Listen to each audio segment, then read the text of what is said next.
नमस्कार दोस्तों। चलिए स्टार्ट करते हैं आज की स्टॉक मार्केट की मेजर न्यूज़ अपडेट के साथ में, जो कि डायरेक्टली और इनडायरेक्टली कहीं ना कहीं काफ़ी ज़्यादा इंपॉर्टेंट रोल प्ले करती है इंडियन स्टॉक मार्केट, इंडेक्स और इसकी लिस्टेड कंपनीज के पॉजिटिव या नेगेटिव प्राइस बिहेवियर में।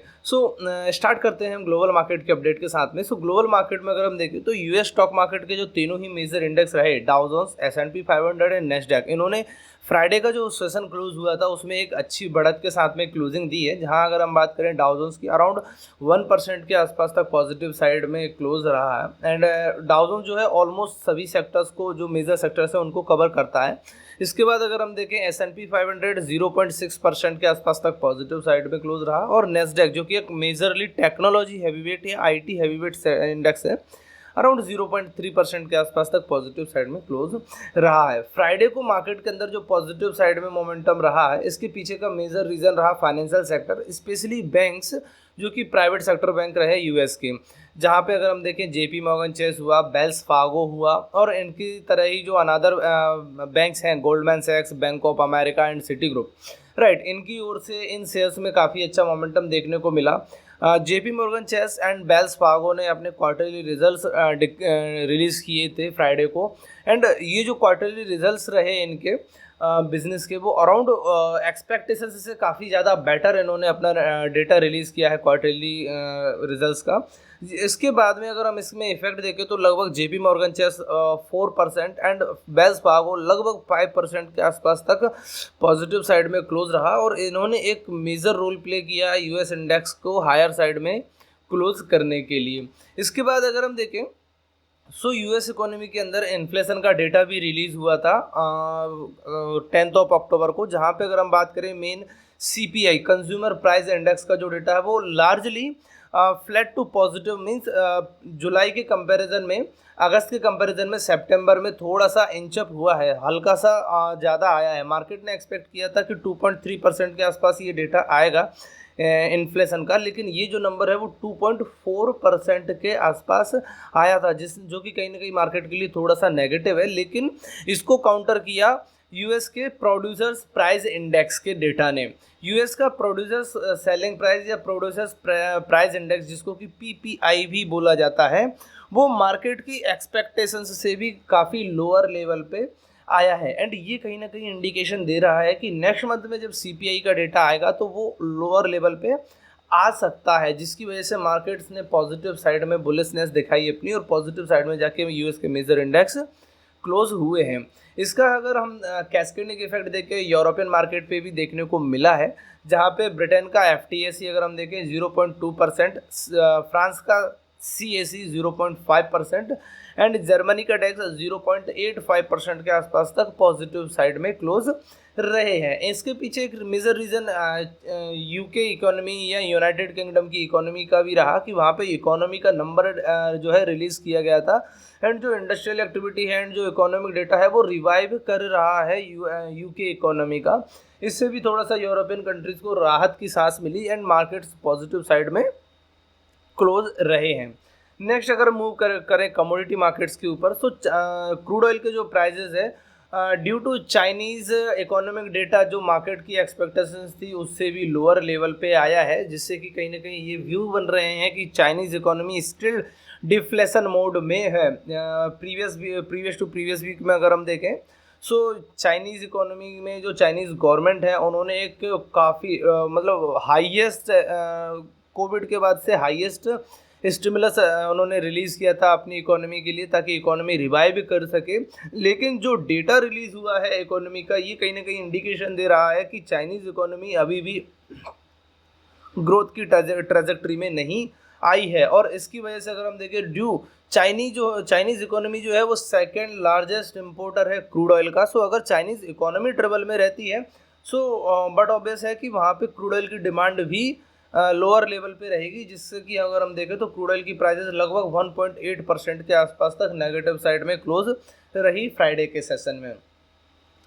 नेक्स्ट अगर हम मूव करें इंडियन स्टॉक मार्केट पे या इंडियन इकोनॉमी के ऊपर, यहाँ पे मिक्स्ड साइड के डेटा हमें जो है देखने को मिला है फ्राइडे या प्रीवियस वीक के अंदर। जहाँ पे पहला जो डेटा आया है index of industrial production IIP का डेटा गवर्नमेंट ऑफ इंडिया की ओर से रिलीज़ किया गया, जहाँ पे ये नंबर हमें मिल रहा है कि इंडिया का जो industrial index of industrial production IIP का डेटा है अगस्त 2024 मंथ के लिए, वो फर्स्ट टाइम पिछले 20 मंथ्स के अंदर फर्स्ट टाइम ये आईआईपी का जो डेटा है वो कॉन्ट्रैक्ट हुआ है। मींस इकोनॉमिक एक्टिविटी या जो इंडस्ट्रियल प्रोडक्शन हो रहा है हमारी इकोनॉमी के अंदर वो ईयर ऑन ईयर बेसिस पे कॉन्ट्रैक्ट हुआ है, एक्सपांड होने की जगह वहाँ पे कोई ग्रोथ हमें देखने को नहीं मिली है। प्रीवियस ईयर अगस्त के कंपैरिजन में यहाँ पे जो प्रोडक्शन इंडस्ट्रीज के अंदर हुआ है वो लोअर लेवल पे हुआ है। एंड ये कॉन्ट्रैक्ट जो हुआ है, कॉन्ट्रैक्शन जो हुआ है इंडस्ट्रियल प्रोडक्शन में वो 0.1% के आसपास रहा है ग्रोथ की जगह पे, जो कि कहीं ना कहीं एक तरह से ये शो कर रहा है कि जो इकोनॉमिक एक्टिविटी है वो लोअर साइड में है प्रीवियस ईयर सेम टाइम के कंपैरिजन में। और इसके पीछे का रीज़न अगर हम फाइंड आउट करने की कोशिश करें जो पर्टिकुलर सेक्टर्स ने नेगेटिव परफॉर्म किया है अगस्त मंथ के अंदर, उनमें मेजर रहे mining sector, manufacturing sector and electricity sector. इसके पीछे के मेजर रीजंस रहे कि एक higher base effect previous time की वजह से देखने को हमें मिला है, जिसकी वजह से यहाँ पे कॉन्ट्रैक्शन हमें देखने को मिली है। प्लस इस मंथ में अगर हम बात करें अगस्त मंथ के अंदर जो रेनी सीजन है, जो मानसून है, वेदर कंडीशंस वो अपने हाईएस्ट लेवल के आसपास थी, जिसकी वजह से माइनिंग एक्टिविटी भी प्रॉपरली रन नहीं हो पाई थी। तो ये कुछ मेजर रीजंस रहे कि हमारा जो आईआईपी का डेटा है वो लोअर लेवल पे आया है। नेक्स्ट न्यूज़ के ऊपर अगर हम मूव करें तो नेक्स्ट न्यूज़ आ रही है गवर्नमेंट ऑफ इंडिया की ओर से डेटा रिलीज किया गया था डायरेक्ट टैक्स कलेक्शन का। जो नेट डायरेक्ट टैक्स कलेक्शन है अप्रैल टू अक्टूबर मंथ तक के टाइम पीरियड के लिए, उसमें ईयर ऑन ईयर बेसिस पे अगर हम देखें तो 18% की उसमें वृद्धि हमें देखने को मिली है। एंड ये जो नंबर इंडिया का जो नेट डायरेक्ट टैक्स कलेक्शन है वो 18.35% से इंक्रीज हुआ है ईयर ऑन ईयर बेसिस पे। अप्रैल टू अक्टूबर का ये जो डेटा रिलीज किया गया है अराउंड इसमें दोनों ही डेटा हैं personal income tax plus corporate tax, दोनों ही एक अच्छे लेवल पे अच्छे पेस पे यहाँ पे हमें ग्रोथ देखने को मिल रही है। तो वो कहीं ना कहीं इंडियन इकोनॉमी के लिए एक तरह से पॉजिटिव है कि Indian households as well as जो कंपनीज हैं, जो कॉरपोरेट्स हैं, दोनों की ही इनकम बढ़ रही है। देन वो हायर नंबर पे अपने जो टैक्सेस है वो फाइल कर रहे हैं गवर्नमेंट ऑफ इंडिया के पास में, तो वो हमारी इकोनॉमी के लिए एक तरह से पॉजिटिव इंडिकेशन है। नेक्स्ट अगर हम मूव करते हैं इंडियन स्टॉक मार्केट का जो नेक्स्ट डेटा आ रहा है वो रिलीज किया गया है रिजर्व बैंक ऑफ इंडिया की ओर से। रिजर्व बैंक ऑफ इंडिया की ओर से 11 अक्टूबर को डेटा रिलीज किया गया जहाँ पे फॉरेक्स जो रिजर्व है इंडियन इकोनॉमी का अराउंड उसमें $3.7 बिलियन का डिप हमें देखने को मिला है। एंड जो एग्जैक्ट नंबर है वो अराउंड 701.18 बिलियन पे क्लॉक हुआ है। इसके पीछे का अराउंड 3.7 बिलियन का ये जो डिप हमें देखने को मिला है फॉरेक्स रिजर्व का, इसके पीछे का मेन रीज़न रहा कि जो करेंसी की वैल्यू डिवैल्यू हुई है इंडियन करेंसी, उसको मैनेज करने के लिए रिजर्व बैंक ऑफ इंडिया को कुछ अमाउंट जो है वहाँ पे खर्च करना पड़ा है। एंड अगर इसके पीछे का मेजर जो 3.7 बिलियन का जो मेजर डिप आया है, इसमें से 3.5 billion only on foreign currency assets, ये जो करेंसी हमने अनदर कंट्रीज़ की अपने रिजर्व में रखी हुई है उनकी वजह से हुआ है। जो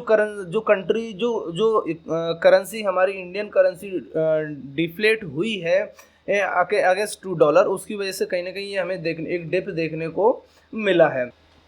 नेक्स्ट न्यूज़ अपडेट आ रही है क्वार्टरली रिजल्ट्स को लेके। Q2 के आज की डेट में जो इम्पोर्टेंट रिजल्ट्स आने वाले हैं उनमें मेजर कंपनीज हैं Reliance Industries Limited, Angel One, Sterling and Wilson Renewable Energy Limited, Alok Industries, Oriental Hotels and ऐसी ही लगभग 11 से ज़्यादा कंपनीज है जो कि आज अपने Q2 के रिजल्ट्स या नंबर्स जो है रिलीज करने वाली हैं। इनके शेयर्स जो है फोकस में रह सकते हैं, मिड टू लॉन्ग टर्म में इनको जो है हम ट्रैक कर सकते हैं as per their results numbers. Next news update की अगर हम बात करें वो आ रही है फ्यूचर एंड ऑप्शंस कॉन्ट्रैक्ट जो कि बैन की कैटेगरी में रखे गए हैं 14 अक्टूबर 2024 के सेशन के लिए। इस कैटेगरी में कोई भी नया शेयर को ऐड नहीं किया गया है। प्रीवियस डे में जो एफएनओ बैन में थे उनमें से Chambal Fertilisers and Chemicals Limited, GNFC, Granules India Limited, Hindustan Copper Limited, IDFC First Bank Limited, Manappuram Finance Limited, Punjab National Bank Limited, RBL Bank and Steel Authority of India Limited, इन shares को इसमें maintain किया गया है। मींस इन कंपनीज के shares में हम आज की डेट में कोई भी fresh entry future and options contract के अंदर नहीं बना सकते हैं। और इस कैटेगरी में से बंधन bank, Birla soft and Tata chemicals, इनको एग्जिट कर दिया गया है। सो इन 3 एफएनओ कॉन्ट्रैक्ट्स में हम जो है फ्रेश एंट्री बना सकते हैं। सो फ्रेंड्स, यही थी आज की मेजर न्यूज़ अपडेट। चलिए मिलते हैं नेक्स्ट न्यूज़ सेशन के साथ, तब तक के लिए थैंक यू वेरी मच।